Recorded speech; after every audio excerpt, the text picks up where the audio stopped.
Boa noite. É com muita alegria que recebemos a todos para a abertura de mais uma temporada do Diálogos com a Comunidade de 2018. O Diálogos é um projeto de extensão universitária mantido pelo Programa de Pós-Graduação em Controladoria e Contabilidade da Faculdade de Economia, Administração e Contabilidade de Ribeirão Preto, da USP. O objetivo é apresentar a aplicação prática da pesquisa em contabilidade em termos sociais, ou seja, dialogar com a comunidade. Nessa noite, o tema do nosso painel será Importância das cooperativas para a sociedade nos dias atuais. As cooperativas são organizações sem finalidade lucrativa e seu principal objetivo é prestar serviços aos seus membros associados. Essas organizações geram cerca de 2 trilhões em volume de negócios e empregam cerca de 10% da população trabalhadora no mundo. Para falar deste assunto, os nossos convidados são o professor doutor Davi Rogério de Moura Costa e a doutora Luana Zanetti Trindade Ferraz. Davi é doutor em Economia, em Economia de Empresas na Escola de Economia de Empresas da Fundação Getúlio Vargas de São Paulo e University of Missouri. Atualmente, ele é docente da Faculdade de Economia, Administração e Contabilidade, onde coordena as atividades de pesquisa e extensão do Observatório de Cooperativas. Ele dedica-se a pesquisas ligadas a cooperativas atuantes no setor de agronegócio e financeiro. Já a Luana é doutora pela Faculdade de Economia, Administração e Contabilidade da USP Ribeirão, com um período sanduíche na Universidade de Surrey, na Inglaterra. Ela possui pesquisas relacionadas à cocriação de valor e governança corporativa nas cooperativas. Atualmente, atua como docente na Faculdade de Negócios Metropolitana, FGV. Inicialmente, o painel será conduzido através de perguntas pré-elaboradas para os nossos convidados. Em seguida, vocês terão a oportunidade de fazer suas perguntas. Para quem está aqui, a gente vai circular o microfone e vocês poderão fazer as suas perguntas. Ressaltamos que esse evento é um evento beneficente. Portanto, todo o alimento, todo o dinheiro que arrecadamos será revertido para uma entidade assistencial. Os certificados serão enviados por e-mail. Agradecemos a presença de todos, em especial ao professor Davi e à doutora Luana, que aceitaram o convite de participar deste painel. Neste momento, iremos dar início ao nosso painel, o qual será conduzido pelas acadêmicas Vanessa e a Júlia. Sejam bem-vindos.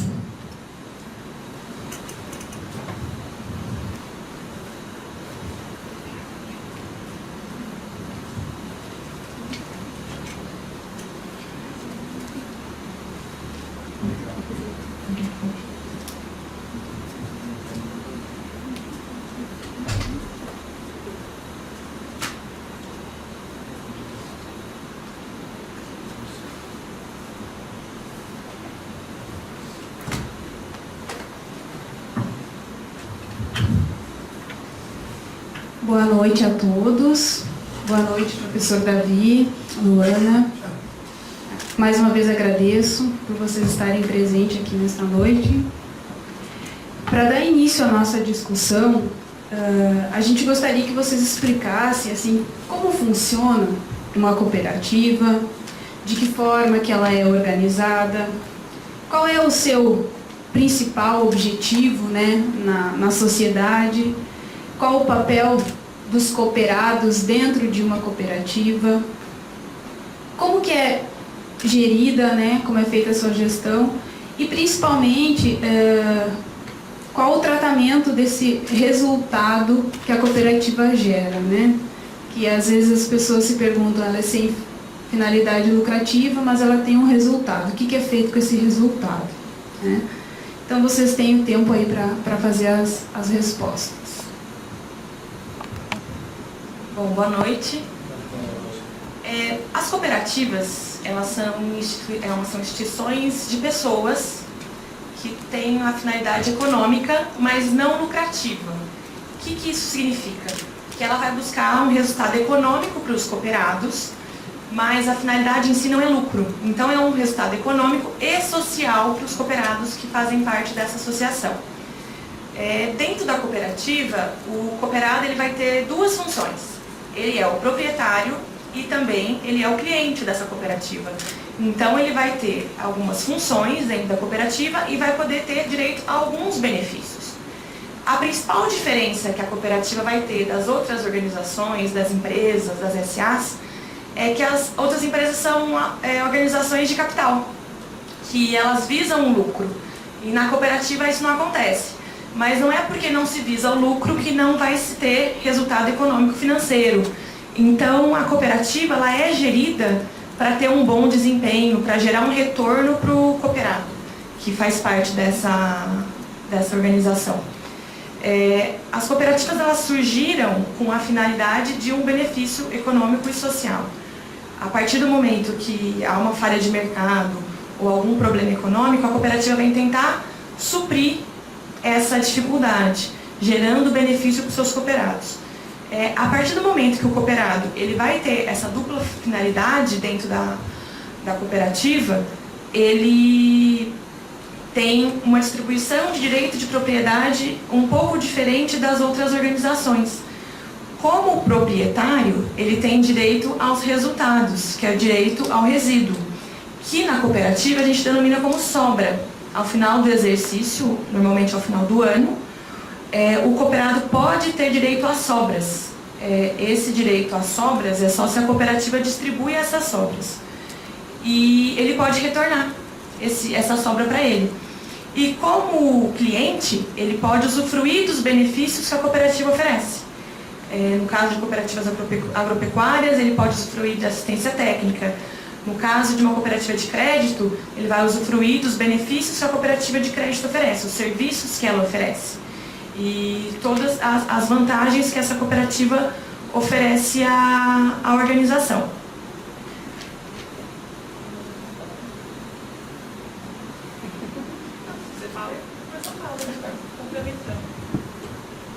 Bom, boa noite a todos. É um prazer poder estar aqui, participar dessa conversa. Eu acho que a Luana abordou a maior parte daquilo que merece destaque quando a gente conversa sobre cooperativas. Talvez um ponto que eu gostaria de destacar especificamente é na relação que eu diria complexa entre um grupo social organizado, uma sociedade de pessoas. Então os sócios, na verdade, eles compõem o que seria uma sociedade de pessoas, e essa sociedade de pessoas possui a propriedade de uma organização econômica que deve gerar produtos e serviços para essa sociedade. Então, essa relação entre essas partes, ela tem algumas nuances que, quando a gente falar mais para frente sobre desafios, aspectos de gestão, elas precisam ser muito bem consideradas, porque isso traz, sem sombra de dúvidas, muitas dificuldades para se pensar a cooperativa em termos de sustentabilidade futuro. É pensar uma empresa que, conforme a Luana disse, não visa lucro, mas se ela não tiver resultado econômico positivo, como que ela vai sobreviver gerando produtos e serviços num mercado que demanda competição? Então, como que eu vou competir para poder gerar um melhor resultado com o meu cooperado? Então, a estratégia disso e a complexidade disso, eu acho que ela tem que ser muito bem destacada, mas acho que não tem nenhum ponto adicional, não.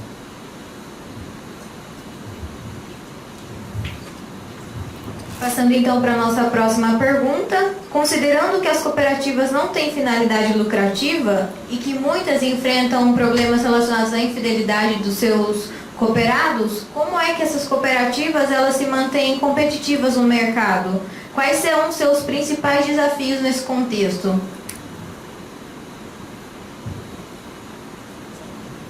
Eu acho que hoje o maior desafio, e vai ser sempre assim, das cooperativas, vai ser a fidelidade do cooperado.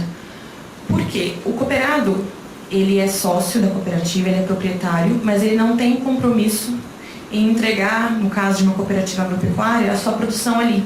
Ele não é obrigado a entregar a sua produção ali. Então isso gera um problema de infidelidade muito grande para a cooperativa, porque ela não tem a garantia que o seu sócio vai participar. E a partir do momento que ela é uma organização de pessoas, e se os cooperados não participam, ela não consegue se sustentar.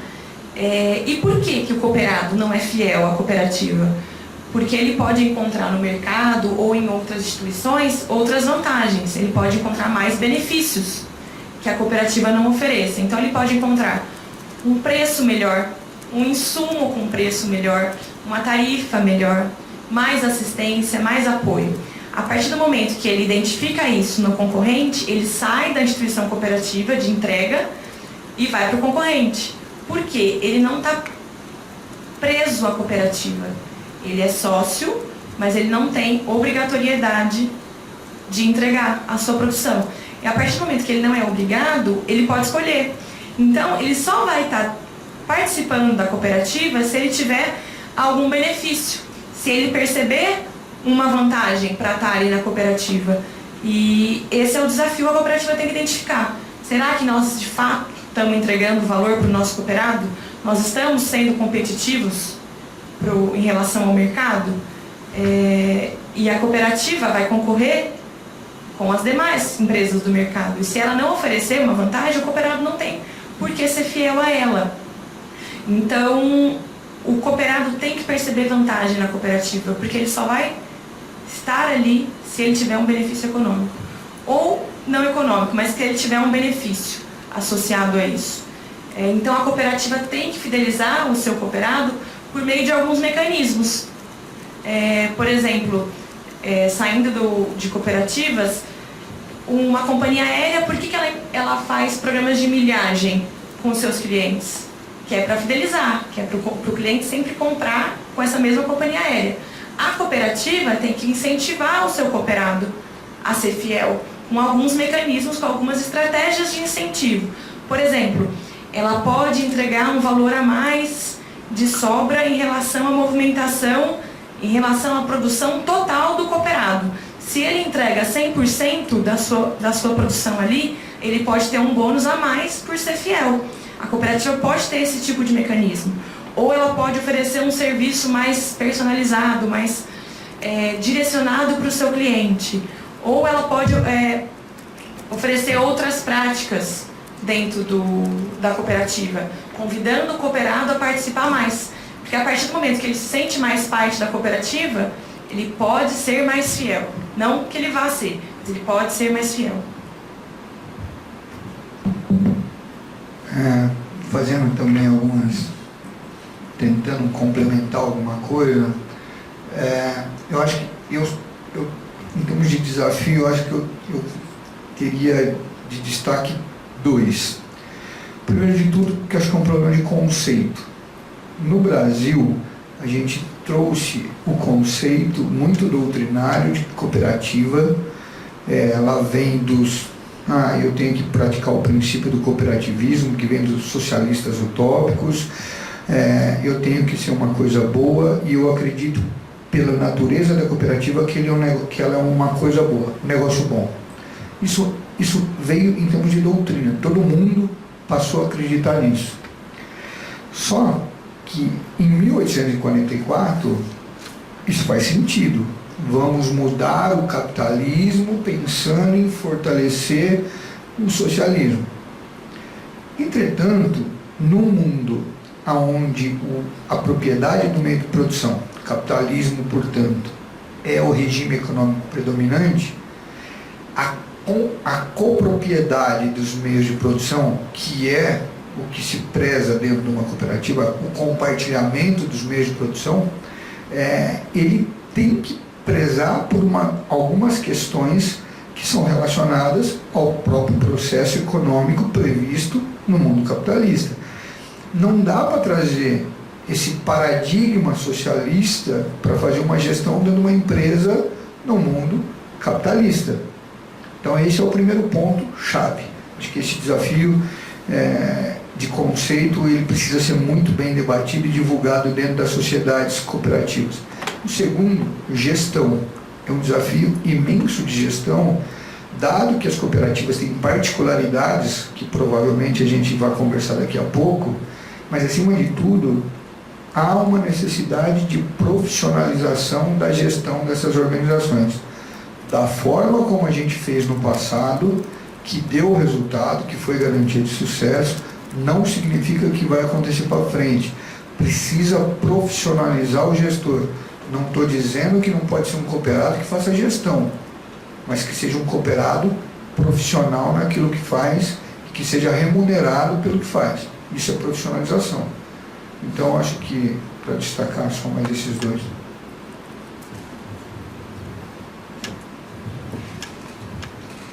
Bom, então pelo que a gente já percebeu aí do que vocês discutiram, né, as cooperativas elas têm a finalidade, sem finalidade lucrativa, mas elas desempenham um papel econômico e social muito importante que elas conseguem desempenhar através desse resultado, né?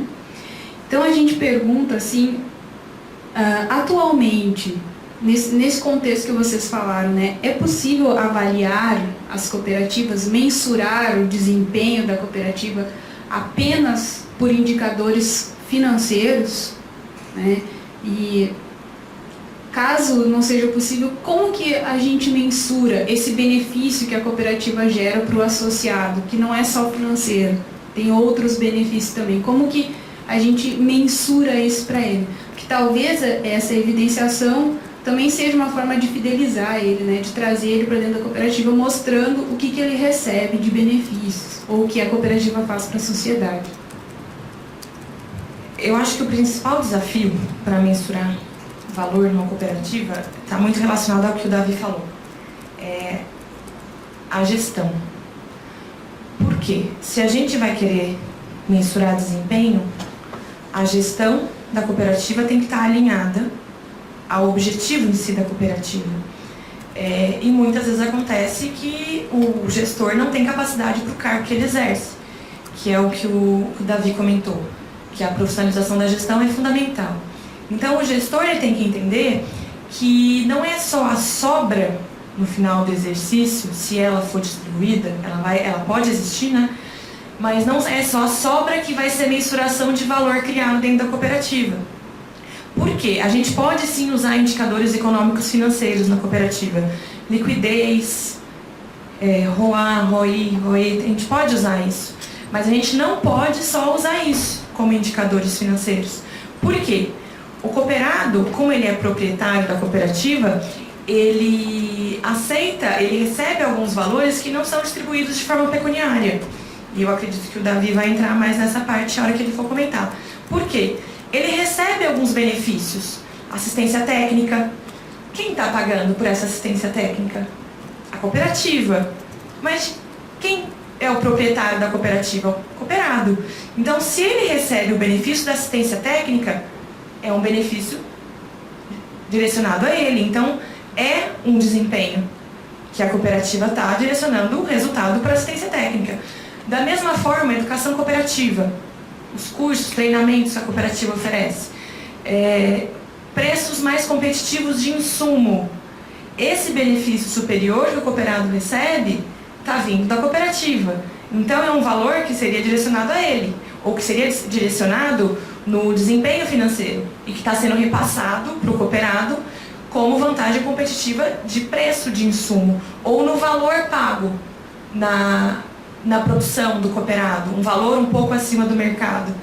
Esses benefícios que o cooperado recebe também são sinônimos de desempenho da cooperativa. Então, não é um desempenho contábil, mas é um desempenho vantajoso que a cooperativa oferece ao seu cooperado. Então, a cooperativa ela vai oferecer não só resultados econômicos, financeiros, mas outros benefícios não pecuniários.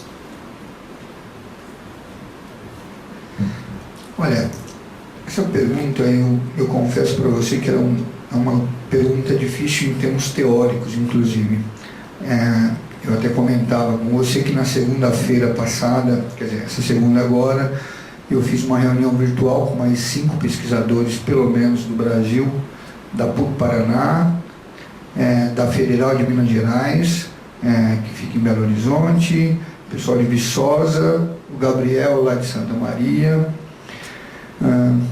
e a Eliane lá do Recôncavo Baiano. E a discussão era exatamente essa: como que a gente mede desempenho de cooperativa? Por quê? Se eu faço uma revisão bibliográfica de todos os trabalhos que mediram desempenho de cooperativa, pego os indicadores que eles usaram, faço uma matriz de correlação e ainda tem correlação zero, tem correlação negativa. Então significa que tem muita coisa errada. Esse é o ponto mais chave. Tá? Então é um assunto de extrema dificuldade de se tratar. Qual é o ponto? Então, assim, dado que eu acho que é importante ter respostas também, eu acho que sim, é possível medir desempenho, mas separando o que é a sociedade, é a sociedade, o grupo proprietário, e o que é o desempenho dessa organização econômica. Eu acho que esses 2 grupos de indicadores vão te dar base para pensar o desempenho nas suas diferentes dimensões. Então, eu tenho uma dimensão social, que é aquela relacionada ao sócio, eu tenho uma dimensão econômica e financeira, que é aquela relacionada à organização econômica, e é esse balanço que nós deveríamos investigar mais. Qual é o ponto-chave disso? O que a sociedade de cooperados quer da sua organização econômica? E talvez esse seja o grande desafio. Como é que você alinha o coletivo, a função, o objetivo coletivo de todos os cooperados para com a organização econômica? Essa heterogeneidade dos sócios vai demandar muito mais complexidade no processo de definição de qual é a meta, a métrica das cooperativas. Correndo o risco de me alongar, mas não tem 2 pontos que eu preciso falar porque eles afetam isso que nós estamos falando. Numa SA é muito fácil. Quando eu compro uma ação, eu quero lucratividade por ações. Não tem, isso, está muito claro. Quando eu compro a ação, eu sei como que eu vou medir o resultado, a lucratividade do meu dinheiro, quanto que me rendeu. Quando eu me torno sócio da cooperativa, que resultado que eu estou esperando? É muito complexo, é muito difícil. Com outro detalhe, numa SA, essa ação, esse título, ele é transacionado em bolsa. Todo mundo acompanha o desempenho. Numa cooperativa, isso não é transacionado em bolsa, não tem um mercado de balcão. Então as pessoas não conseguem investigar. E quando alguém fala de infidelidade, quando a Luana abordou infidelidade, o que aquele cara está me dizendo é que ele não compraria a minha ação naquele momento. Só que os gestores, por uma questão de profissionalismo, talvez não queiram enxergar isso. Por uma questão muito mais doutrinária, às vezes, também não querem enxergar aquilo. Porque ele não está acionando a cooperativa só quando ele quer. Ele gostaria de fazer todas as transações. Só que ele precisa ter resultado econômico na atividade dele. Então, a gente vê isso como um reflexo. Desculpa ter me prolongado. Para finalizar esse bloco de perguntas gerais, nós gostaríamos que vocês comentassem a respeito de como as cooperativas elas podem contribuir para melhorar esse cenário atual do nosso país, considerando o contexto de crise econômica e política, como que elas podem contribuir, então, para o desenvolvimento social. Bom, eu até destaquei isso aqui porque essas perguntas a gente tinha conversado rapidamente sobre elas. Acho que, primeiro de tudo, vem um pouco daquela questão doutrinária. Cooperativa não é ação social cooperativa tem que ser boa para o sócio. A gente comentava, às vezes, no grupo de pesquisa, né, que cooperativismo é uma coisa e organização cooperativa é outra. A parte do cooperativismo está mais associada à parte doutrinária, aos princípios cooperativistas, e a organização cooperativa mais à parte econômica, não é, Davi? E eu acho que essa questão cabe bem isso. Exato. Então, a cooperativa tem que ser boa para o sócio. Se ela melhorar o bem-estar do sócio, então a sociedade melhora. E aí eu vejo que ela tem um resultado positivo nesse aspecto. Agora, se a gente começa a olhar a cooperativa como um instrumento de desenvolvimento econômico e social, mas como um instrumento de política pública, dado que ela não paga determinados tributos, então aí eu tenho que começar a olhar efetivamente e mensurar qual é o impacto que ela está tendo na sociedade. Se eu quero continuar mantendo a isenção tributária, se as cooperativas no Brasil querem continuar mantendo a isenção tributária, elas vão ter que mostrar muito mais do que estão mostrando do impacto positivo que ela gera na região onde ela está atuando.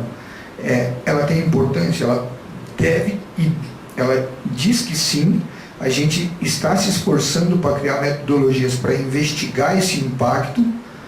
Todavia, é importante também destacar que muitos dos impactos que a gente diz que elas têm, não há uma condição necessária nem suficiente dela ser cooperativa. Tá? Ela tem uma importância, mas eu acho que ela vai ter que demonstrar um pouco mais que isso. Eu acho que o principal desafio que as cooperativas têm também agora com a sociedade eu vou falar por cooperativas de crédito, depois a gente pensa nas demais. Que eu vejo muitas críticas é que as cooperativas de crédito estão se tornando bancos. E eu acho que se a cooperativa partir para esse princípio, para esse caminho, ela vai acabar se perdendo. Por quê? Pela formação, de instituição de pessoas, tudo. Mas eu acho que as cooperativas, elas atualmente podem ser, se a gente for para o lado do doutrinário, como o Davi falou, a ideia de cooperar, né? Vamos fazer em conjunto para conseguir um bem maior. Só que as cooperativas, elas vão representar uma grande parcela. Me corrija se eu estiver errado, Davi, mas eu acho que 50% do PIB do agronegócio passa por uma cooperativa. Não é mais ou menos isso? É mais? Quase isso. Quase 50% do PIB do agronegócio passa por uma cooperativa. Então, está mais do que provado que ela tem um grande caminho a seguir, né, nesse trajeto. Mas eu acho que só vai continuar crescendo se ela realmente apresentar diferenciais. Ou seja, ela tem que oferecer ao cooperado vantagem, porque o interesse dele em estar na cooperativa é social, sim, mas é principalmente econômico. Então ela vai ter que mostrar e vai ter que enfrentar as mesmas dificuldades ou até maiores que as demais instituições de mercado enfrentam.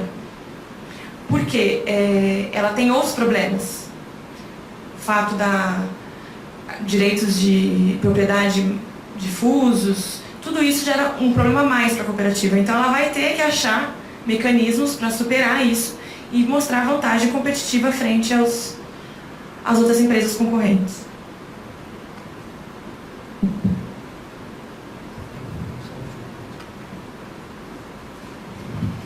Bom, então depois dessa apresentação geral aí do contexto das cooperativas, a gente vai fazer as perguntas específicas, né, para cada convidado.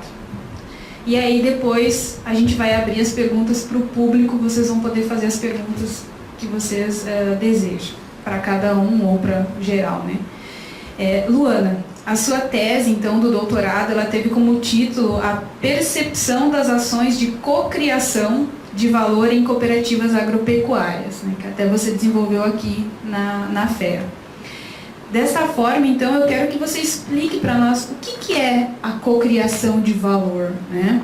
Qual que é o objetivo da sua tese e os principais resultados que você encontrou e de que forma esses resultados implicam na prática, né, no dia a dia das cooperativas e da sociedade.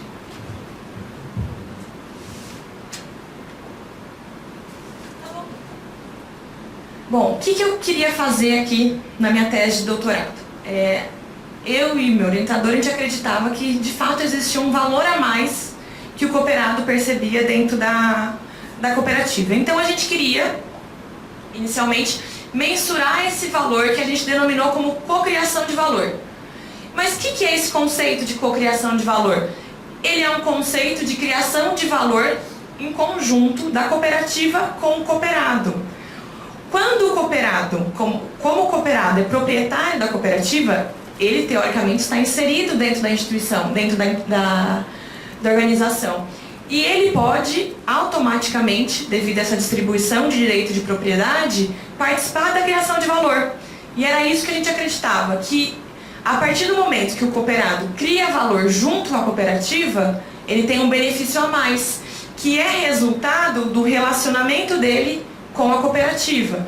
Então, esse conceito permite que o cooperado construa um valor junto com a cooperativa e que ele consiga um valor adicional por meio de resolução de alguns problemas, de benefícios a mais e algumas outras questões que a gente foi definindo ao longo do trabalho. Mas que mais que essa criação, essa cocriação de valor que a gente abordou? É um ambiente favorável ao cooperado, é um diálogo contínuo e participação nas relações e interações entre cooperativa e cooperado. Aí a nossa pergunta de pesquisa era a seguinte: os cooperados percebem valor nas ações de cocriação de valor nas cooperativas agropecuárias? E se essa percepção de valor, se ela pode ser impactada pela característica do cooperado? Por quê? A gente acredita, né, que há uma heterogeneidade dos cooperados, cada um tem um perfil diferente, e que isso vai influenciar na percepção. Então era isso que a gente queria identificar. Então o objetivo era avaliar a percepção e criar um modelo de mensuração dessa percepção de valor. Aí nós usamos um método estatístico de mínimos quadrados parciais, que não é um método que busca relação de causa em efeito. Não é isso que a gente está buscando. A gente está buscando correlação das variáveis do modelo. E a gente fez um teste de heterogeneidade por meio da análise multigrupo, para ver se os cooperados percebem as coisas de forma diferente. E a gente chegou à conclusão que sim. Nós fizemos a aplicação de questionários em uma cooperativa de café, no sul de Minas, com 204 respondentes, para os cooperados ativos, que participam da cooperativa. O que é o nosso modelo aqui de mensuração? O que a gente está falando? A gente surgiu da literatura que o conceito de profissionalização da gestão, que está muito ligado ao que o professor Davi falou, do cargo do responsável pela cooperativa, do diretor ou do conselheiro de administração, ter de fato habilidade para exercer a função de gestor. Ou seja, é uma profissionalização mais competente, mais eficiente, mais transparente, que cumpre as normas, ou seja, uma gestão mais profissionalizada. Nós partimos do pressuposto que essa gestão mais profissionalizada iria influenciar a nossa percepção de valor. Por quê? Teoricamente faz sentido, não faz? Quanto mais eficiente, mais competente a gestão, mais o cooperado percebe valor. Essa era a nossa ideia inicial. Mas o nosso modelo aqui mostrou que não. Ou seja, que a profissionalização da gestão não vai influenciar na percepção de valor, mas ela vai influenciar na satisfação do cooperado e na fidelidade do cooperado.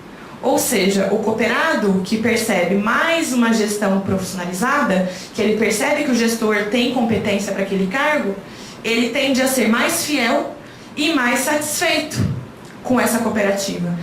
Então, a profissionalização da gestão, ela não tem impacto na percepção de valor, mas ela tem um efeito indireto aqui na satisfação. Por quê? O cooperado mais satisfeito e fiel, ele vai perceber mais valor na cooperativa. E, além disso, a gente também percebeu que a satisfação desse cooperado e a fidelidade está relacionada com a orientação temporal. Mas o que é orientação temporal? É o período de tempo que o cooperado está disposto, ou que o indivíduo está disposto a esperar para receber o retorno em relação ao sacrifício ou ao investimento que ele fez. Ou seja, a gente acredita que cooperado mais satisfeito e mais fiel tem uma orientação de longo prazo. Ele está disposto a esperar mais tempo para receber o benefício. E a gente também acreditava no modelo que essa orientação temporal de longo prazo influencia a percepção de valor. O que isso quer dizer? Que cooperado que pensa mais no longo prazo percebe mais o valor da cooperativa. Por que isso? Porque o valor vai sendo distribuído, os benefícios vão sendo distribuídos ao longo do tempo dentro da cooperativa. Porque esse valor ele é criado na relação cooperado-cooperativa. Nós fizemos também uma análise descritiva dos dados da tese e a gente identificou que os cooperados eles percebem mais valor nos processos produtivos iniciais da cooperativa, como, por exemplo, venda de insumo, assistência técnica, venda de máquinas agrícolas, implementos agrícolas. Ou seja, o cooperado ele precisa mais da cooperativa na fase inicial do seu processo produtivo do que na fase final. Então isso é um dado interessante para a cooperativa, para ela saber aonde investir no seu cooperado, para que ele perceba mais os benefícios que a cooperativa presta. E a gente também identificou que a maioria dos cooperados do nosso questionário, eles estavam satisfeitos com a cooperativa, mas que eles não eram tão fiéis. Então havia satisfação, mas não havia tanta fidelidade. Ou seja, a cooperativa está perdendo os seus cooperados para os concorrentes.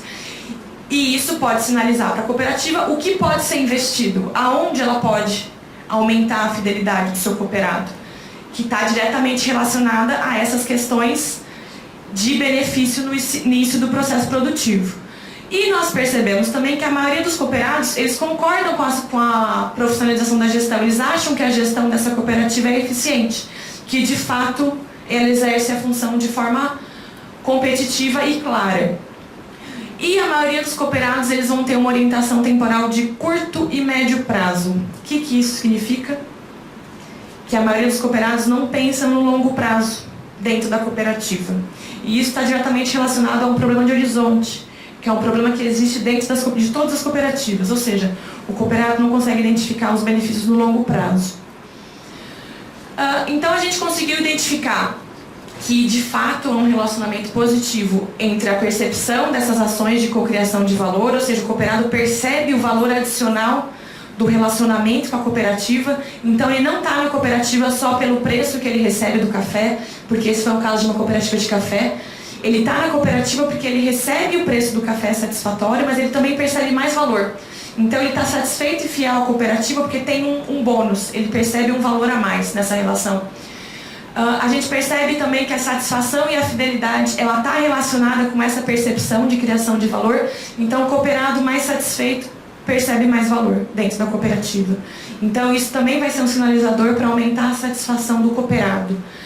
E essa percepção de valor ela vai ser impactada por algumas características do cooperado, que é o que a gente fez na análise multigrupo. O que a gente identificou nessa análise multigrupo? Que os cooperados não percebem as coisas de forma igual. Que o cooperado mais endividado, ele vai estar satisfeito e ele vai perceber mais a ação de valor da cooperativa. O que pra gente foi uma surpresa nos resultados. Por quê? A gente achou que o cooperado menos endividado ia estar mais satisfeito. Mas aí nós analisamos e a gente pensou, bom, o cooperado que está endividado, ele depende mais da cooperativa. Então, ele percebe mais valor na cooperativa.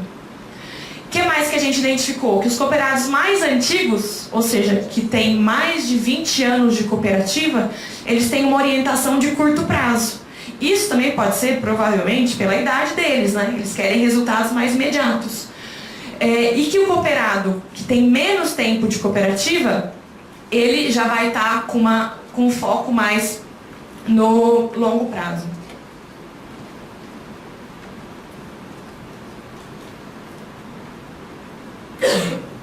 A gente também identificou que os cooperados de maior porte, com mais de 20 hectares de propriedade rural, eles vão ter uma orientação também de longo prazo, e a gente relaciona isso com o fato de que esses cooperados, eles precisam mais da cooperativa para os seus investimentos, né? E normalmente os investimentos tendem a ser mais de longo prazo.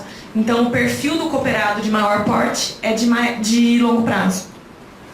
E também nós percebemos que a profissionalização da gestão, ou seja, a gestão de forma mais profissionalizada, ela vai influenciar a orientação de longo prazo para os cooperados de maior porte. Então, isso também está relacionado ao cooperado de maior porte ter um foco no longo prazo.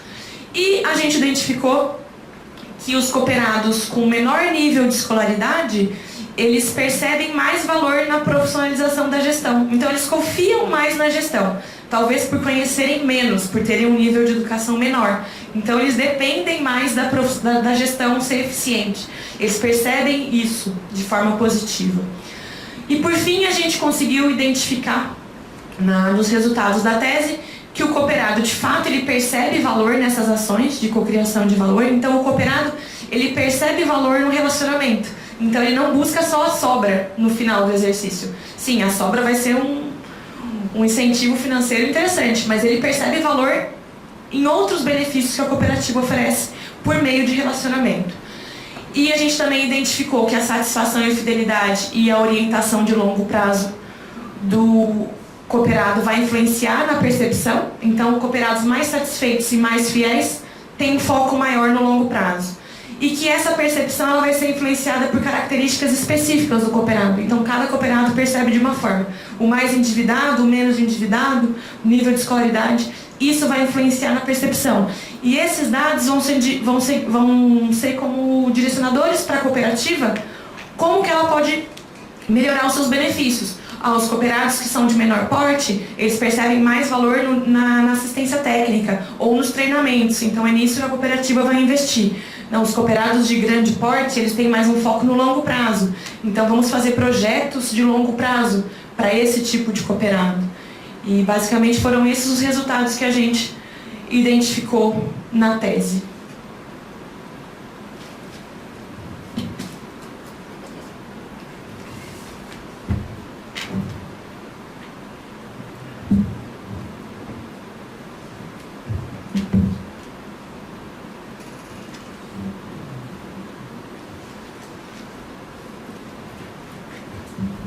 Caminhando para o final do nosso painel, a gente vai passar agora a palavra para o professor Davi. Considerando sua ampla experiência com pesquisa relacionada às cooperativas, quais seriam os principais desafios ligados à área de pesquisa? Bom, eu acho que eu vou tentar fazer um apanhado, na verdade, que assim, eu acho que eu não vou nem dizer qual é o desafio para a pesquisa, mas eu acho que dentro das pesquisas que a gente tem desenvolvido, o nosso objetivo principal é descobrir ou tentar buscar soluções para os desafios que as cooperativas vêm enfrentando. E eu acho que a pergunta-chave nesse aspecto tem sido a seguinte: não há dúvida do porquê uma cooperativa foi criada. Ela vem de uma falha de mercado. Ela é criada para resolver um problema. Isso está claro. Agora, por que ela continua existindo? Aí eu acho que esse é o principal desafio. A busca da resposta é: por que uma cooperativa que foi criada...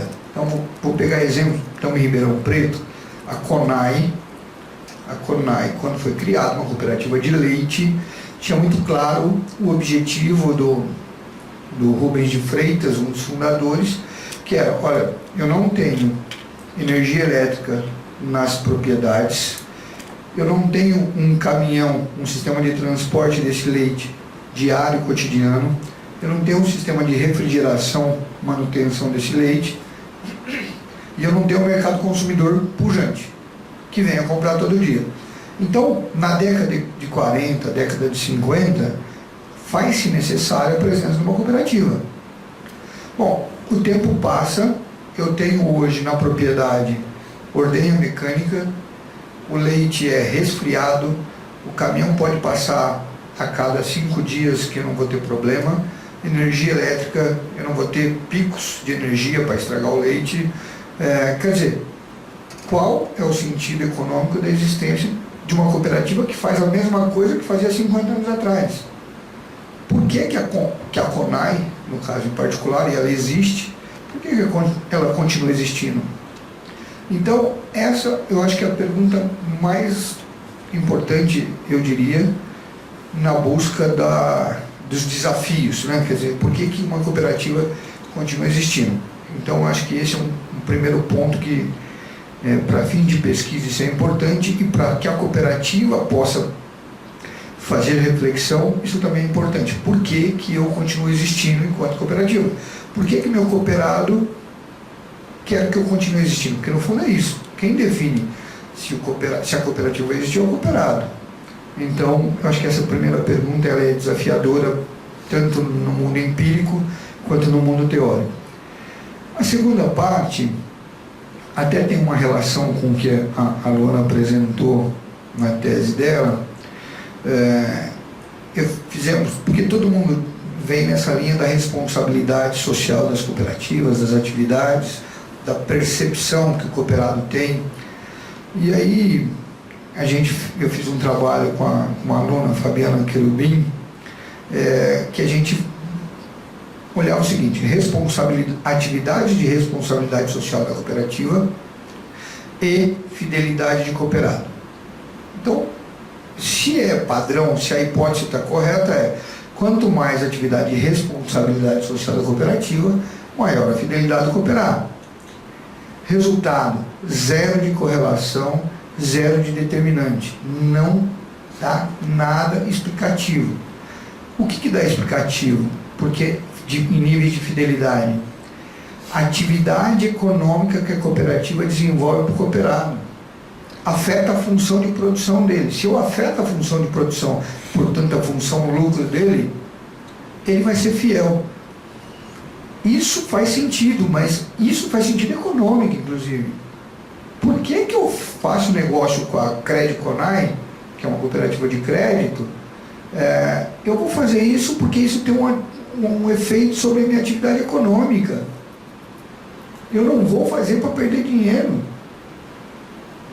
Esse é o pressuposto-chave. E que quando a gente vem com a doutrina econômica, com a doutrina sobre o cooperativismo, a gente fala: não, mas ele se tornou infiel com a cooperativa, ele não é mais... O que ele está te respondendo? Eu não sei se eu quero mais que você exista, agora você para mim é uma opção de uso. Eu não sou só seu proprietário, eu não comprei. E isso também foi uma outra pesquisa que a gente fez com a Letícia, isso até foi a tese, foi a dissertação de mestrado dela. A gente comparou direito de uso e direito de propriedade. Quer dizer, o direito de propriedade ele deveria pagar o valor que a cooperativa vale. O direito de uso ele paga somente para usar. Quando você faz a precificação, você vê claramente isso, ele paga muito menos do que a cooperativa vale. E quando você aumenta o preço para aderir à cooperativa, e aqui no Brasil a gente tem um leque muito grande, eu conheço cooperativa que custa R$800 mil para entrar como sócio. Cooperativa, eu estou falando só agropecuária, porque a gente pode falar das Unimedes aqui da região, que fica um exemplo bem claro até. Numa Unimed, você não paga menos de 50 mil para se tornar sócio. Eu tenho uma percepção do benefício gerado pela cooperativa, e essa percepção está no direito de entrada, está na entrada, no quanto de dinheiro eu aporto para entrar nesse negócio. Tem cooperativa que cobra R$20 para fulano entrar. Ela não está vendendo direito de propriedade, ela não está comercializando o direito de propriedade para alguém se tornar sócio, ter o direito de controle, de votar nas assembleias, e é o que a gente justifica. Olha, vem para cá porque você vai votar, você é sócio, você tem direito a resultado. E fala: quanto paga para entrar nisso? Qual é o valor que eu tenho que comprar meu direito de propriedade? R$20. Pô, tá bom. R$20 para usar quando é bom para mim, tá ótimo, tá barato. Mas uma cooperativa que me custa R$800 mil, a minha percepção de cocriação tem que ser muito alta. E elas existem. Então, esses são, na minha opinião, desafios do ponto de vista de pesquisa, de tentar elucidar mais essas relações, e que, para que isso aconteça, isso eu acho que tem impacto na vida da cooperativa, eu penso que para que isso aconteça, questões relacionadas à própria forma como a cooperativa vê a universidade precisa ser mudada. Porque eu tenho dificuldade de acesso a dado da cooperativa. Eu tenho que ficar pedindo, pelo amor de Deus, para o cara me mandar o dado dele para eu fazer uma análise, para eu mandar uma resposta para o fulano. Quer dizer, só que também tem um pouco de dificuldade, eu até entendo o outro lado. Assim, mas por que eu vou deixar meu dado para alguém de fora falar para mim que não está bom, sabendo que eu já sei que não está bom? Também tem um pouco disso. Óbvio, tem caminhos a serem trilhados em termos de desafio, mas para mim o desafio da pesquisa é a aproximação da academia e do mercado. Se a gente não se aproximar, se a cooperativa não vier até a gente, não que a gente seja a única solução, mas se não for até a universidade buscar resultados, olhar na universidade uma parceria e a universidade se colocar na figura de que pesquisa tem que ser aplicada, a gente não pode ser professor pardal, que vive do laboratório e que a minha pesquisa é autônoma por si. Se a gente não desmistificar esse lado e não pavimentar essa relação, ambos os lados vão perder. E eu diria que talvez esse para mim é o principal desafio em termos de pesquisa. Posso falar também de linhas de pesquisa de cooperativas? Eu acho que quem é de contabilidade financeira, não sei se sabe, mas as cooperativas estão passando por uma transição muito grande das normas contábeis, que recentemente, final do ano passado, foi votado. E então eu acho que tem muita coisa nova a ser feita. E o nosso desafio, como o Davi falou, é a gente conseguir dado para fazer isso.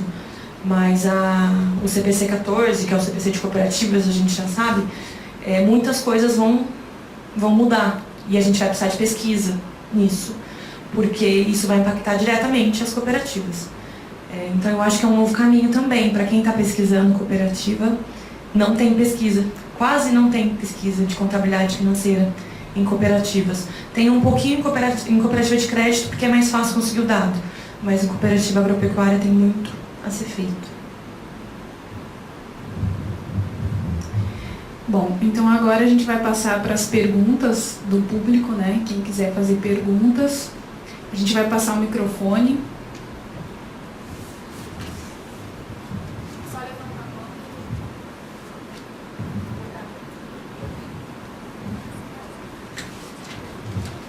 Boa noite. Professor Davi, a Luana, talvez possa esclarecer. Eu estive recentemente comentando sobre cooperativa para resolver o problema de açúcar e álcool, que nós estamos no centro do açúcar e álcool. A maioria das empresas são SA e estão quebradas em RJ, recuperação judicial. O maior interessado na usina é o fornecedor de cana. É o cara que dá sustentação para toda a cadeia. Então, eu acho que seria um negócio fenomenal, cooperativa, a resolver o problema desse setor. Mas o próprio fornecedor de cana sendo o cooperado. E aí, com toda a transparência, eficiência administrativa, etc., as medições, os indicadores, as usinas têm muito disso. Só que eu acho que a administração é muito falha. Já estou aí no setor, eu conheço um pouquinho. Então, eu acho que é isso que eu gostaria de saber de vocês. O que vocês acham dessa cooperativa para fornecedor de cana? Seria a solução? Desculpe o seu nome? Carlos. Obrigado pela pergunta. Eu acho que, primeiro, tem uma usina hoje, a maior cooperativa do Brasil, segundo a revista Maiores e Melhores do Exame, é a Copersucar, que é uma cooperativa onde o cooperado dela também é dono de usina, quer dizer, é um usineiro. Se eu pegar, talvez aqui, eu não me lembro agora, acho que o Toninho Toniello, daqui de Sertãozinho, também é cooperado, mas eu sei que, eu acho que ele na verdade, até me corrijam se estiver errado. O Carlos Dinucci, lá de São Manuel, que é dono da usina São Manuel, também é cooperado. Então... Mas não são cooperativas. O que eu queria dizer é o seguinte, os cooperados são SAs e não cooperativas, que seria totalmente diferente, o meu entendimento. Então, nesse mundo até te falo melhor, porque na verdade é assim, a Copersucar enquanto cooperativa, e ela é uma cooperativa não de personalidades jurídicas, ela é de pessoas físicas. Então, quem é o cooperado lá é o Dinucci, não é a usina São Manuel. Então, mas ele é dono da usina, ele é proprietário da usina. Então, mas as pessoas físicas, donas ou associadas à Copersucar, são proprietários muito grandes, donos dos seus negócios. Bom, esse é um primeiro ponto. Então, acaba que existe No estado de São Paulo, já houve tentativas de cooperativas de fornecedores de cana, até das associações, de tentar criar uma indústria, uma planta industrial que pudesse moer a cana dos seus cooperados.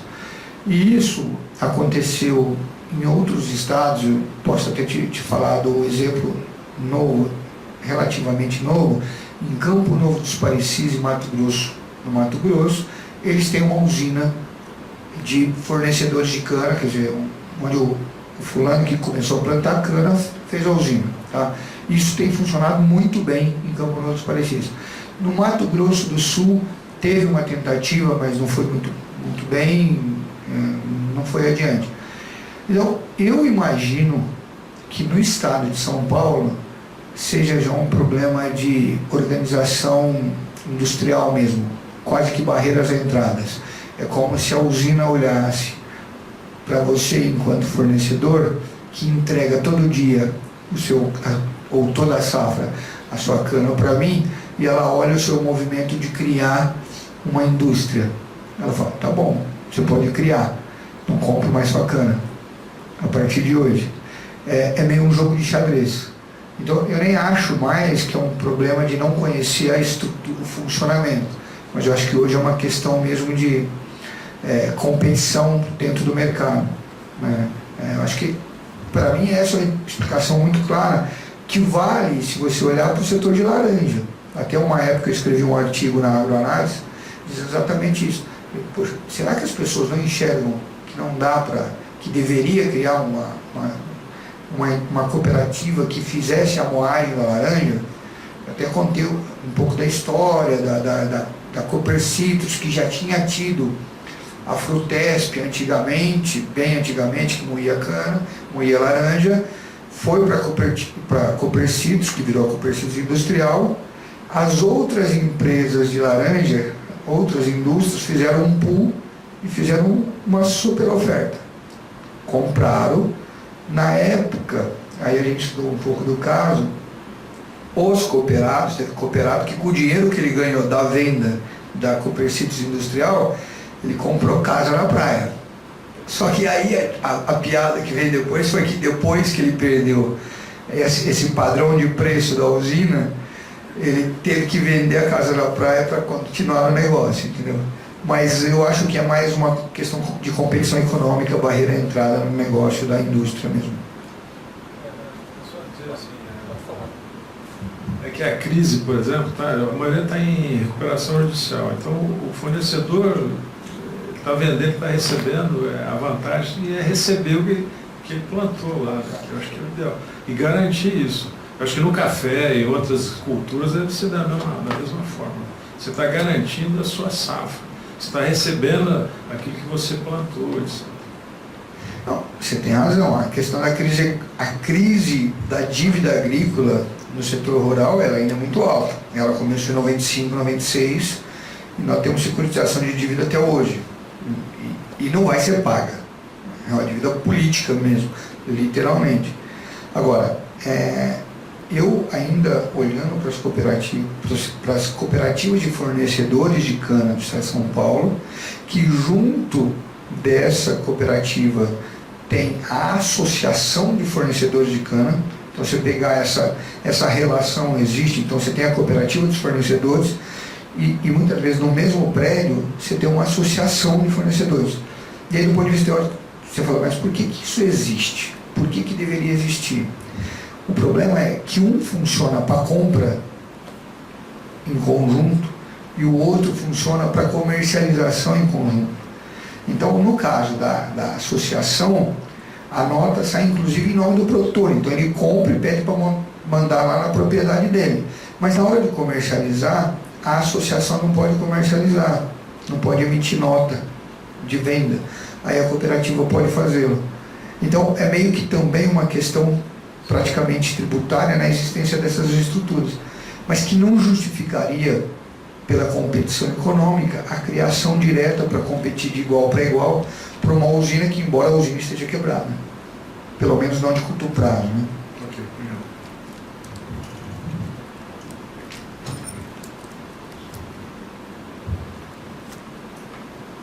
Minha pergunta é sobre cooperativas de crédito. Tá? Você não me conhece, vou? É uma situação que vai assistir, Então tá bom. mas não conhece. Professor Davi Luana também. Para quem não me conhece, sou o Bruno, tá? Sou formado aqui na FEA. Minha pergunta é bem prática em relação a cooperativas de crédito, tá? O que acontece? Pegando o pressuposto aí que realmente as pesquisas deveriam ser voltadas aí muito para a questão da prática, tá? E que não é segredo para ninguém que as cooperativas hoje trabalham, cooperativas de crédito trabalham como um banco. Isso não é segredo para ninguém. Isso acontece no dia a dia, em televisão, você pode entrar numa cooperativa que você vai ter o mesmo atendimento que você tem no banco, com os mesmos produtos e tudo mais, tá? Pegando esse gancho aí, Luana, de acordo com as experiências que vocês têm, tá? De acordo com os estudos e tudo mais, hoje, assim, bem na prática, quais seriam as principais desvantagens que você vê hoje em relação a uma cooperativa para o banco? Desvantagem da cooperativa de crédito para o banco? Em relação ao banco, isso.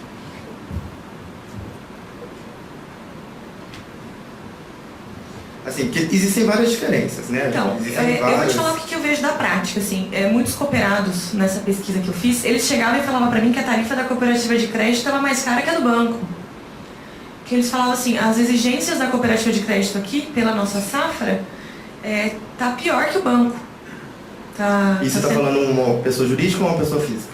Pessoa jurídica. Uma pessoa jurídica. Pessoa jurídica. Que o produtor rural chegava lá para fazer um empréstimo, um financiamento, e que ele optava por fazer no Banco do Brasil ou em outro concorrente, porque ele falava que a tarifa não era competitiva. Ele falava, e eles até questionavam, a cooperativa de crédito está dentro da cooperativa agropecuária e compensa a gente ir no banco, e que inicialmente não era essa a intenção. Prática, acho que essa é a principal.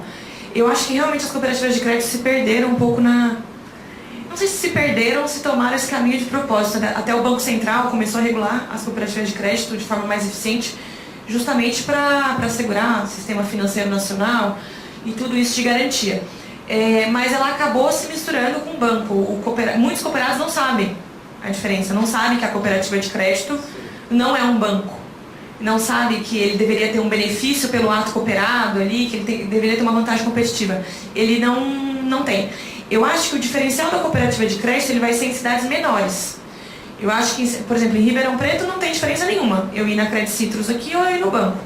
Mas em cidades menores eu acho que o cooperado consegue ter mais essa percepção de cooperativa de crédito, cooperativa e banco. O relacionamento vai ser um pouco diferente. Mas eu acho que de desvantagem da cooperativa de crédito, ela não vai ter o poder de barganha que um banco tem, né? Ela é menor. Se a gente somar todas as cooperativas de crédito do Brasil, ela é bem menor do que qualquer banco. Sexto? Todas? Exato, exatamente isso.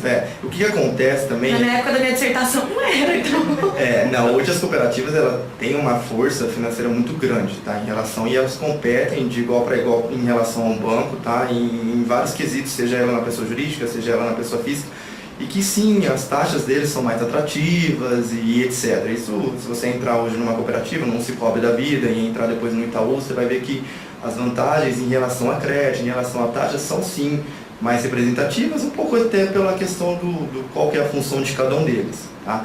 Mas o que eu queria saber é realmente isso, se existe alguma desvantagem em termo teórico que a gente consiga aplicar, que a gente consiga colocar na prática, que a gente vire e fale, não, olha, essa é a principal desvantagem que eu vejo numa cooperativa em relação a um banco. Teoricamente é para ser mais vantajoso, né? A cooperativa de crédito. Mas é o que eu te falei, pela experiência da tese, os cooperados falavam que não era. Mas eu também não sei se não é uma política específica dessa cooperativa de crédito. Na época do mestrado, que eu trabalhei com cooperativas de crédito, elas estavam se solidificando com práticas de governança, justamente para conseguirem ser assim, mais profissionalizadas e não terem problemas de governança. Em questão à transparência, a compliance, disclosure e tudo isso que a cooperativa foi fazendo. Eu ainda acredito que ela é vantajosa, porque ela vai ter uma vantagem competitiva, pelo menos de tributação, né? Então ela vai ter que oferecer teoricamente, oferecer uma taxa melhor por oferecer uma vantagem competitiva ao cooperado. Então ela vai ter uma taxa menor. Mas se você pegar, o que o Davi falou, a hora que você vai se associar a uma cooperativa, eles vão falar, aqui você não vai pegar fila, aqui você vai ser tratado de forma mais diferenciada. Em cidade grande eu acho que isso não acontece. Mas em cidade pequena, tem cidade que não tem banco, mas tem cooperativa. Então ela acaba desenvolvendo a economia regional da cidade, porque antes, quando não se tem um banco ali, as pessoas saem, vão fazer pagamentos, vão receber a aposentadoria em outra cidade e o dinheiro acaba sendo gasto nessa outra cidade e não na cidade de origem. A partir do momento que você coloca a cooperativa ali, você desenvolve a economia local. As pessoas investem o dinheiro ali, a movimentação financeira é feita ali. Então eu acho que na cidade pequena o impacto é muito maior da cooperativa. Ela ainda continua a doutrinar em alguns aspectos. Principal desvantagem, economia de escala. A cooperativa não tem economia de escala para competir junto ao banco. Esse é um ponto crucial e é real, e ele não vai sair da diferença, porque se eu tiver que ter uma cooperativa no tamanho do Itaú Unibanco, por exemplo, eu tenho um problema sério, que é uma sociedade de pessoas, sócios, um grupo de sócios dono de uma organização econômica. Quer dizer, o nível de heterogeneidade que tem nesse grupo para determinar regras para esse funcionamento, ele é extremamente difícil. Quer dizer, tem um problema de custos aí, de propriedade elevadíssimo. Quero passar uma vantagem, né, de uma cooperativa. Então, mas aí tem um ponto que eu acho que assim, essa é a principal desvantagem. Então, cooperativa que quer competir no sistema financeiro de igual para igual, não vai conseguir competir. De igual para igual, não vai conseguir competir. Qual é o ponto? E por que surge tudo isso?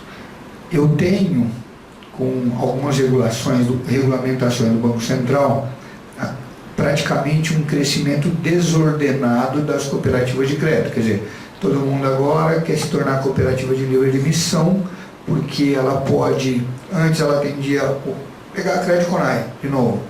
A Crédito Conai era uma cooperativa de crédito rural para os produtores vinculados à Conai. Era isso que é a Crédito Conai, que já funcionava numa casinha ali na Capitão Salomão. O que acontece? Não, vamos abrir agora não só mais os produtores vinculados à Conai, são todos os produtores agrícolas que queiram se associar a gente. Mudou o perfil. Bom, mas agora vamos pegar os microempresários da região de Ribeirão Preto. Mas agora vamos pegar o pessoal de Brodowski, vamos pegar o pessoal de... Quer dizer, aí você começa a ter um crescimento, na minha opinião, desordenado, na busca ou na tentativa de buscar essa economia de escala, e isso gera para ela uma crise de identidade. Quer dizer, o que eu sou? Eu não sou um banco, mas também não sou a cooperativa que atendia todo mundo, que fulano entrava e literalmente vinha conversar com o presidente todo dia. Se você tentar falar com o Henrique hoje, que é o presidente da Crédito Conai, você não vai conseguir, porque ele tem muita atividade para fazer. Então o Henrique não vai te atender hoje. Mas antigamente, até 2002, a hora que eu quisesse eu pegava o telefone e falava com o Henrique, ou com o presidente, na época Caluf. Não tinha problema, era muito rápido. Então, essa crise de identidade, que eu acho que é um problema dessa tentativa de crescer e atingir a economia de escala, que está fazendo com que as cooperativas percam o seu diferencial. E esse também, para mim, é o principal desafio. Como que eu cresço de uma forma ordenada, mantendo aquilo que sempre foi o meu diferencial, que é o relacionamento personalizado. O banco faz isso, o Asset Bank é exatamente isso, o Private Bank é exatamente isso. Então, uma cooperativa, eu acho que ela vai chegar lá, vai ter um setor, ou vai segmentar o seu quadro de associados e vai atender de forma diferenciada.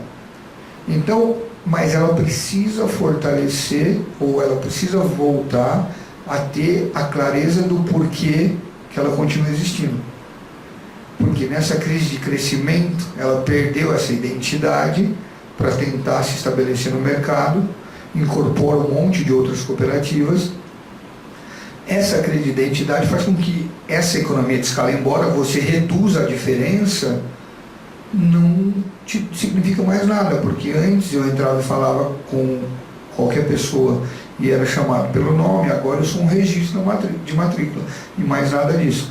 Se existir instrumentos, e aí é o desafio mesmo de gestão, se eu conseguir estabelecer instrumentos de gestão que me permitam essa relação personalizada e local, isso faz toda a diferença.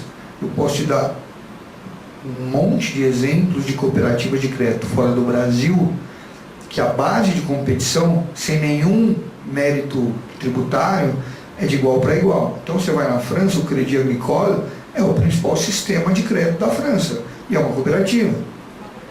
O Rabobank na Holanda, o Crédit Mutuel na França, as Caisse d'Épargne, ainda na França falando, são cooperativas. Mas aonde eles fazem diferença? Eles fazem diferença no território, na atuação deles no território. Mas eles conseguiram identificar um canal de comunicação com o cooperado e é onde ele faz a diferença. Correndo o risco de me alongar mais um pouco, tem um banco cooperativo na França que chama Crédit Coopératif. O que esse banco fez? O que ele faz mostrando essa linha de que, olha, eu não vou competir com os demais bancos, eu não vou conseguir competir inclusive com o Crédit Mutuel ou com o Crédit Agricole. Eu vou me aproximar do meu cooperado cada vez mais. Ele é a minha razão de existência. Os cooperados do Crédit Mutuel são pessoas que tradicionalmente, isso eles identificaram dentro de uma pesquisa, gostam de música, gostam de artes. Aí o que eles começaram a fazer? Então agora eles fazem financiamento de atividades culturais. E aí, como estava tendo um super problema, por exemplo, para buscar sócios novos associados, pessoas novas, o que o pessoal do Crédit Cooperativo fez? Criou um cartão desses de crédito e disse para o cooperado, falou, olha, você diz, eu tenho uma margem de todas as operações que você faz com o meu cartão, com o cartão que eu estou te dando. O que acontece? Você vai dizer para mim aonde você quer que eu aplique essa margem. Se você quer que eu coloque no Cirque du Soleil, se você quer que eu financie a banda de determinada região, de determinado território, se você quer que eu financie uma atividade sociocultural, aonde você quiser. 30% de aumento no número de jovens associados e adquirindo esse cartão. É isso que a cooperativa no Brasil vai precisar fazer. Buscar nicho. Porque se for no varejo padrão, ela vai continuar com a desvantagem da economia de escala, que ela não vai ter. Mas se ela buscar nicho na diferenciação, aí eu consigo te dizer que na minha região de atuação, seja uma região em termos de mercado ou região geográfica, não vai entrar. Porque daí eu crio um diferencial. Então, eu acho que tem um pouco dessa questão de economia de escala. Tem um problema de economia de escala que lhe dá diferenciação, que dá desvantagem. Entretanto, ela tem um canal e tem um apelo que ela pode buscar para criar essa diferenciação e reduzir essa desvantagem. Entendi. Só tomando um curto tempo de vocês, em relação à regulamentação, por exemplo, vamos entrar aí na questão de Basileia, por exemplo. Hoje, é claro uma diferenciação ou não em relação à cooperativa de crédito e os bancos? O Banco Central, quer dizer, Basileia 1, 2, 3, A4, qualquer regulamentação de Basileia prevê o quê? Quebra sistêmica. Eu não posso ter quebra sistêmica. Então, qualquer processo de regulamentação é para evitar a quebra do sistema financeiro e que isso se espalhe pelo mundo. Então, base é isso. Agora, o Banco Central, no entendimento dele, diz: parte das regras de Basileia eu vou aderir parcialmente às cooperativas. Então, as cooperativas no Brasil, dado esse perfil do Banco Central, tem uma adoção diferenciada, seja mais paulatina, ou seja que determinadas regras não se encaixam. Tá? Mas isso é específico do regulador. Porque se você pensar em Basileia, regra é: não deixa quebrar, seja cooperativa, seja banco comercial, não pode quebrar. Mas o Banco Central disse: não, eu vou aderir parcialmente para poder ainda assim priorizar um sistema de competição das cooperativas. E vamos ser honestos, a gente vive num mercado bancário concentrado, né? Então, a presença e o estímulo da cooperativa só mais um pouquinho ainda. Por que o Banco Central faz tudo isso? Porque o Banco Central está enxergando nas cooperativas um instrumento que pode ter um efeito sobre a redução das taxas de juros na economia, no mercado bancário. Então, o Banco Central tem incentivado as cooperativas em termos de crescimento de ativo, em termos de participação no mercado de crédito, mas ele tem estimulado isso, dada a condição de que a Febraban se sentiu incomodada. Não, pode deixar crescer, tudo bem, não tem problema, pode crescer. Mas eu não tenho dúvida que a hora que bater 2 dígitos, a hora que bateu 10% dos ativos na mão das cooperativas, eu estou falando de coisa pouca, 10% na mão das cooperativas. Hoje, em torno de 1.000 cooperativas no Brasil. O 11º, o 11, cara, a Febraban vai falar, peraí, mas o que está acontecendo? Então a regulamentação é uma briga, inclusive, de política, né? de policy makers.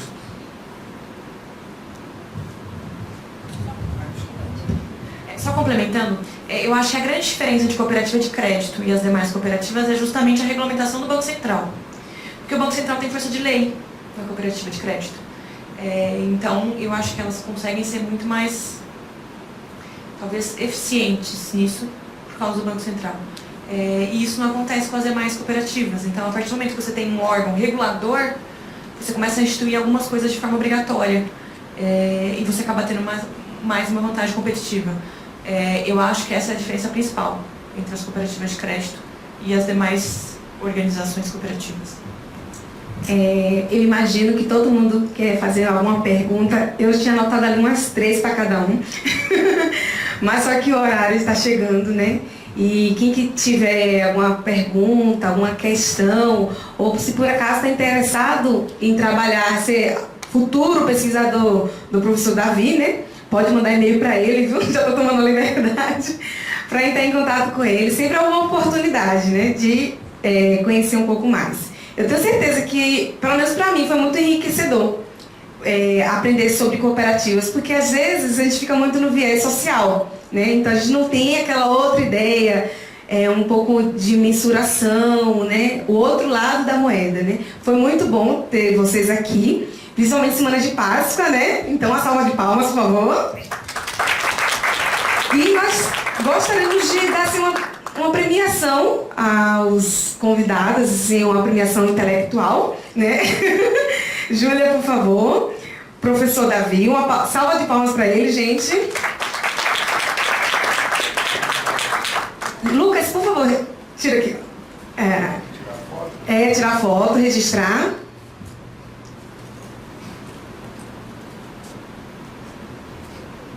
E agora, a doutora Luana, uma salva de palmas para ela, por favor. E no mais, gente, tenham uma boa Páscoa. Na última quarta-feira de abril, nós estaremos aqui no mesmo horário, no mesmo local, mas com outras pessoas convidadas também. E qualquer dúvida, nós estamos à disposição. Boa noite.